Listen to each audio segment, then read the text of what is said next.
This is RTV6 News at Noon, working for you. 6 more hours left to vote. Plenty of time to make your voice heard. Coming up, a live report on what's happening at the polls and the races we are watching closely on this municipal election day. Good afternoon. I'm Meredith Barrick. The weather on this election day is close to perfect, Todd. Just take a look out here. The sun is shining. Now, if only the temps could bump themselves up a bit, I think everyone would be a little bit happier. Yeah, you can't blame the weather not to get out to the polls. Exactly. We had a few showers this morning, but yeah, as you see here, nothing but sunshine, just a few fair weather clouds. And with that sunshine, temperatures have been moderating quite quickly from this morning. We are now into the 40s anywhere you go across central Indiana. 49 right now in Indy, it's 48. As you make your way into Connorsville, and 46 is the current temperature in Crawfordsville. And there's just a couple fair weather clouds way off in the distance here as you look to the north. And really, this is going to be the site for the remainder of the afternoon and into the evening hours until sun sets. We had those showers early this morning. They have now cleared off to the east. Not only have we lost the rain, we've lost that cloud cover. So expect mostly sunny skies from this point forward throughout the remainder of the day. As you look back off to the west, there's not a whole lot going on. So you need to take advantage of today and tomorrow because there are some big changes heading our way by the end of the week. I'll talk about those coming up in a little bit. But for this afternoon, we're looking at temperatures to hold pretty steady from where they are right now throughout the remainder of the afternoon. And then once that sun sets, we'll cool off through the 40s, back into the 30s. Tomorrow's probably the best weather day of the week. More on that coming up in just a few minutes. Todd, thank you. It is the election that sometimes doesn't get as much attention as the one next year will receive, but it is just as important as voters across Indiana are choosing many of their local leaders that will serve for the next 4 years. That includes a sometimes heated race for mayor of Indianapolis. Our Alyssa Donovan is live this midday at the City County building. She saw Mayor Joe Hogsett cast his vote early this morning. Alyssa, how is the voting traffic this midday? So you know what, at the CCB here, things are really picking up. I'm told by the ladies that are running this polling location that they've seen quite a steady flow since about 10:30 this morning. So people are coming through on their lunch hour. And of course, the benefit of this newer system is that people do not have to go to a specific precinct. So they can go to any voting center across Marion County. Mayoral candidates Joe Hogsett and Jim Merritt were up bright and early this morning. Both candidates casting their votes as the polls opened. Like all voters, they use the new technology rolled out this year, which is meant to make voting a little bit easier.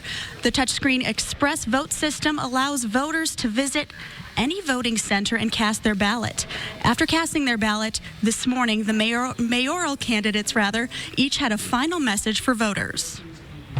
I hope that we put out a positive message of accomplishments that we have that we've enjoyed and the city has enjoyed over the last 4 years. Strategy is to make it to as many polls as possible, see as many voters as possible, thank as many people as possible, and just kind of dwell on the day. I love this day. Also on the ballot for mayor today is Libertarian candidate Douglas McNaughton. He has only polled in the single digits in every survey taken before the race. And as you head to the polls today, remember, you don't have to go to your designated precinct anymore. You can vote at any voting center that is convenient for you. You can find that list of locations at indyvotes.org. And you can see the CCB is actually one of the more crowded voting locations right now as people head out for their lunch break. So you might want to avoid this one, but that list is up on indyvotes.org. I'll send it back to you in the studio. Alyssa, thank you. History could be made this year in the race for City County Council in Indianapolis and Marion County. There are 4 LGBTQ candidates on the ballot this year. Councilor Zach Adamson is running for re-election to his District 17 seat. Keith Potts is challenging Republican Councilor Colleen Fanning in District 2. Allie Brown is running for the open District 5 seat, and Ethan Evans is running against the council's Republican leader Mike McQuillan in District 4. If they win their races, it would set a record for the number of LGBTQ members serving on the council. So what can we expect once voting is done and the ballots are counted tonight? To get some insight, political scientist Laura Wilson from the University of Indianapolis is joining me. We first want to touch on the mayor's race. Polling indicates that Mayor Hogsett was in the lead leading into Election Day. Well, Election Day is here. Are we expecting him to serve another term. Well, certainly based on the polling, he's doing a great job. The one thing I would say is we don't have a lot of polls for local races. They're very expensive. They take a lot of time. So that shouldn't deter voters, whether or not you're a Hogsett supporter or a Merritt supporter, or you support the third-party candidate, McNaughton. We don't know exactly how things will pan out. And of course, we do have hours left until voting closes. So we'll have to wait and see exactly how that goes. Yeah, just under 6 hours now. And something else we are watching, Democrats trying to keep control of the city-county council. It looks as if they might, given that the mayor has been leading in the polls, but there are a couple of independent candidates who could throw a curveball into tonight's results. Well, absolutely. And I think that's one thing that's really unique about local elections. Oftentimes we think of political parties as being paramount because we think of the presidency and Congress and the governorship. But in terms of local elections, partisanship doesn't hold the same kind of value. And I think here, when you look at this balance for the political parties, of course, Democrats are trying to hold on. Republicans are trying to gain those seats. The independents could just throw that wrench into the curve. Okay, we'll keep a close eye on that. And finally, turnout doesn't look like it is going to be very heavy. Is there any way we can predict what the totals will be come later tonight? Sure. Well, we know from 2015, our last municipal elections, there were only 23% turnout, so we expect it to be pretty low. As we mentioned, it's not bad weather. A little cool, but at least it's not raining. Right. We wouldn't say it's going to be a presidential race, but I'm hoping that people see the value in this election cycle and still make it to the polls. All right, Laura, thank you so much for joining me. Once again, we will continue our coverage of that. In addition to the mayor and council races, voters in 5 areas will decide whether or not to raise taxes to help fund public schools. Property tax referendums are on the ballot in Carmel, Center Grove, Lawrence Township, Zionsville, and Danville today. Some of them, like Carmel and Center Grove, that is, would spend the additional money on school safety measures. Others, like Lawrence Township, would help pay for badly needed school renovations and other infrastructure. Remember, you can check your polling location online at indianavoters.in.gov before you go to the polls today. And new this year, if you live in Marion County, you can vote at any of the 273 voting centers. Your vote counts no matter which center you use. Before you head out, though, make sure you have your ID. If you don't, you can still cast a provisional ballot. You will then have to show your ID to the county election office within 10 days of the election. Offices of the Bureau of Motor Vehicles reopened this morning to help voters get the ID cards they need to vote. Yesterday, a vendor problem prevented BMV offices from doing any transactions, but today the BMV says the problems have been resolved. BMV locations will be open until 6 tonight to help you get an updated ID or driver's license. And we will have team coverage of the municipal elections throughout the day on RTV6 and the IndyChannel.com. Tonight we'll bring you an Election Day Democracy 2019 special at 7 o'clock, and you can watch the bottom of your screen all throughout the evening for election returns as they come in. We'll have a recap of all the results tonight on the news at 11 and tomorrow on Good Morning Indiana. From NFL star to convicted rapist, next an update from Court TV on the man who has decided he does not want to go to trial again. Also coming up, President Trump wants a whistleblower's identity revealed, and it comes as more damaging testimony is made public from the impeachment investigation. Todd. And Merritt, temperatures are a little on the cool side here. We're in the 40s right now, but some big time changes are heading our way, and they're changes I don't think you're really going to like. See these teens up in Canada? Well, they're heading our way eventually. We'll talk about when they get here coming up in your Storm Team 6 forecast. You're watching the news at noon right here on RTV6. Mermaid live tonight on ABC. This is RTV6 News at Noon, working for you. Good afternoon, I'm Ted Rollins. Former NFL football star Kellen Winslow II decided he did not want to risk spending the rest of his life in jail. Minutes before opening statements in his rape trial, Winslow agreed to a plea deal that will put him in prison for 12 to 18 years, far less than the life sentence he could have faced if found guilty. Do you understand that you do have the right to a public and speedy jury trial? Yes. I'm sorry? Yes, I do. And do you now give up that right so that you can enter a plea of guilty to count 6 and count 9 and waive your appellate rights to the charge that you've been previously convicted on? Yes. Okay. Winslow's sentencing is scheduled for February. In Colorado, it is day 3 of the Patrick Frazee murder trial. Frazee is accused of beating his fiancée, 29-year-old Kelsey Barrett, to death with a baseball bat. Plus, there's a fascinating case out of Tallahassee, Florida. A mother and 3 children murdered, her ex on trial. We're covering it all throughout the day on Court TV. Now back to you. Ted, thank you. And you can learn more about other cases around the nation right now at courttv.com. They started the season slow, but the Pacers are getting hot just ahead, where they will try to keep a winning streak going despite a number of stars on the injured list. And we are taking a live look right now, view to the west from downtown. Hardly a cloud in the sky. A beautiful sunny day out there, but temps are staying a little bit cooler.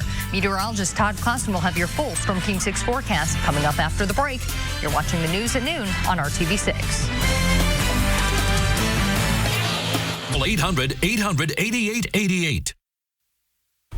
More transcripts in the impeachment investigation are being released today. They follow testimony which showed that a shadow campaign from supporters of President Trump to oust the ambassador to Ukraine.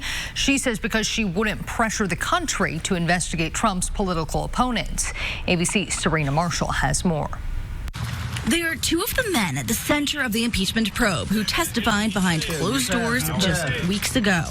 Kurt Volker, former envoy to Ukraine, who put Rudy Giuliani, the president's personal lawyer, in contact with an advisor to the Ukrainian president. And Gordon Sondland, the EU ambassador who testified President Trump had given him the message there was no quid pro quo. And today, their full testimony released publicly. Theirs coming just a day after the transcript of former Ukrainian ambassador Marie Yovanovitch showed her describing a shadow campaign to oust her, led by the president's personal attorney, Giuliani. According to Yovanovitch, Ukrainian officials told her Giuliani and his associates had plans and that they were going to, do things, including to me. And in an effort to save her job, she says she reached out to Ambassador Sondland, who advised, you need to go big or go home and tweet out there that you support the president. Yovanovitch declining to do that. Monday, the president distancing himself from her. I'm sure she's a very fine woman. I just don't know much about her. Trump also distancing himself from Giuliani's associates. But now one of them, Lev Parnas, agreeing to comply with a congressional subpoena. He'd initially refused, but his new lawyer telling ABC News, quote, Mr. Parnas was very upset by President Trump's false statement that he did not know him, and now Lev Parnas is ready to testify. The transcript release is a precursor to open-door hearings, which there's still no timeline for, but it's highly likely we'll see many of these same witnesses being called to testify publicly. Serena Marshall, ABC News, Washington. They opened the season with 3 straight losses, but tonight the Pacers are looking for their 4th consecutive win. Indiana is in Charlotte tonight to take on the Hornets. The team says it will be a game-time decision as to whether center Domantas Sabonis will play. He missed Sunday's win over the Bulls with a calf injury. Tip-off in Charlotte is tonight at 7:05. We want to take a turn now and check in on the weather. Todd, look at this scene behind us here. A beautiful afternoon in Greencastle. This is one of my favorite shots that we show. It always looks so beautiful there. The sun is shining, but those temps, it's kind of deceiving outside. It is. It's a little cool, but you'll be wishing for these temps once we get towards next week because we're getting our first real push of Arctic air. More on that in just a second. But here are your temperatures outside right now. And we're running about 10 degrees below normal. Temperatures right now are in the upper 40s, as you see in most locations. 49 in Indy, a couple 50s out there in Bedford as well as Sullivan. It's also 50 degrees up in Muncie. So today's a good opportunity to get out and about, whether that's heading to your voting place or maybe just out for a walk and checking out the leaves here across central Indiana, because temperatures aren't really going to warm a whole lot more, but you're not going to lose the sunshine. It's going to remain mostly sunny throughout the remainder of the day. Highs right around 49 degrees in Indianapolis, 51 in Bloomington, as well as Columbus. So we started off with some rain this morning. If you were up early, that has moved out with the cloud cover, and it's mostly sunny from this point forward throughout the remainder of the day. So this evening, the polls, they close at 6 o'clock. Temperature should be right around 44 degrees with sunset this evening at 5:39, and then temperatures will cool back down into the 30s already by the time we get to 9 p.m. And as you wake up tomorrow morning, we're talking about temperatures that are going to be hovering probably right around the freezing mark with maybe some 20s in the outlying area. So it's definitely chilly tomorrow. But tomorrow is also the warmest temperature I have probably in the next 7 to 10 to maybe even 12 days across central Indiana. So we're going into the mid-50s tomorrow for your afternoon highs with lots of sunshine. So if you haven't put away that patio furniture, maybe you want to get the Christmas lights up but not turn them on yet outside, but maybe get them up or do some yard work. Tomorrow's a good opportunity for that because the cold front is going to come through on a Thursday. This cold front doesn't have a ton of moisture with it, but what it is going to do is it's going to usher in some very, very cold air. As it does come through, there is some moisture with it, just not a lot, as it only really gives us a glancing blow. There'll be some heavy rainfall just south of the Ohio River through Kentucky, but as we go into Thursday morning, a few rain showers, especially to the south. A few snow showers will mix in Thursday morning as well as that colder air comes in, but we are not expecting any accumulation as far as the snow goes. But behind that front, look at these temperatures Friday morning, 17 to about 22 degrees, 22 in the city. Those teens are in the outlying areas. It's very, very chilly. Your high on Friday is only right around 37 degrees. Saturday and Sunday, we rebound back up into the 40s. If you're running the Monumental Marathon, though, temperatures start in the mid-20s. Another strong cold front comes through as we head into Sunday night and then a Monday with another round of potential snow shower activity. And then eventually we are going to see those temperatures as we work our way into Monday only be right around 31 degrees. And that may be a little optimistic as the cold air really, really comes in for Monday, Tuesday, and potentially Wednesday of next week if we were to extend this out. So today, tomorrow, doesn't look that bad as you look at some of those days in our future here, Meredith. Yeah, all right, Todd, thank you so much. Monday's news at the Indianapolis Motor Speedway and IndyCar are now in the hands of Penske Entertainment sent shockwaves across the globe. Penske will be only the fourth owner for the famed oval at 16th and Georgetown. The last time the track changed hands was when Tony Holman bought the track back in 1945. Working for you, RTV6 reached out to the School of Business at the University of Indianapolis for perspective on the sale. We wanted to know what it means for the local economy. Associate Professor Matt Will calls the move a game changer. Probably the equivalent would be when the Colts moved here from Baltimore. You know, that brought a tremendous amount of activity. Now, obviously, the Indy 500 isn't moving here. It's already here. But this ownership change is, these are professional executives who run companies internationally. They have media presence. They have entertainment experience. They're going to bring a lot of folks in town that are going to really supercharge, pardon the pun, this entire company. Wilk says currently Indianapolis sees about $400 million per year in economic activity from the Indianapolis 500. He expects that number to double within the next 5 years. When we come back, it's time for Pet of the Week. This is Janice, and look at her chowing down on treats. This sweet girl has a great story and an even better smile. You're going to want to learn more about her when we get back from this break. 5-6. All right, Colleen Walker from the Humane Society of Indianapolis is here with our Pet of the Week. And today, Colleen, we have Janice, who's a special pup. She is. She's 3 years old. When she got to us, she actually had a previous injury that hadn't healed correctly. So we actually ended up taking her back leg and amputating it, as you can see. She actually moves around a lot better. Yeah, that's what you were saying. So, yeah, she was kind of dragging that leg because of some breaks and it was getting infected. So now she's ready to go. One condition, though, for a home, she has to be the only pet, correct? Yes, she has to be the only pet. And she is actually heartworm positive as well, but we are treating that. So if you get her and you adopt her, we'll follow through with that treatment till the end. But despite missing a leg, she loves to go on walks, and she's a very active dog, and her adoption fee would be $175, and she'll be available when you get back. Yep. All right, absolutely perfect. Speaking of walking the dog, today's forecast is a good one. Mostly sunny skies out there this afternoon, and temperatures that'll pretty much hold steady where they are right now. And then tomorrow's the warmest day in our extended forecast at 55. Some rain and or snow showers on Thursday, followed by a blast of colder air for Friday as we wake the temperatures in the 20s. Todd, thank you, and thank you for making RTV6 your choice for news. We hope you join us back here at 5. Election coverage will continue throughout the entire day. In the meantime, have a great afternoon.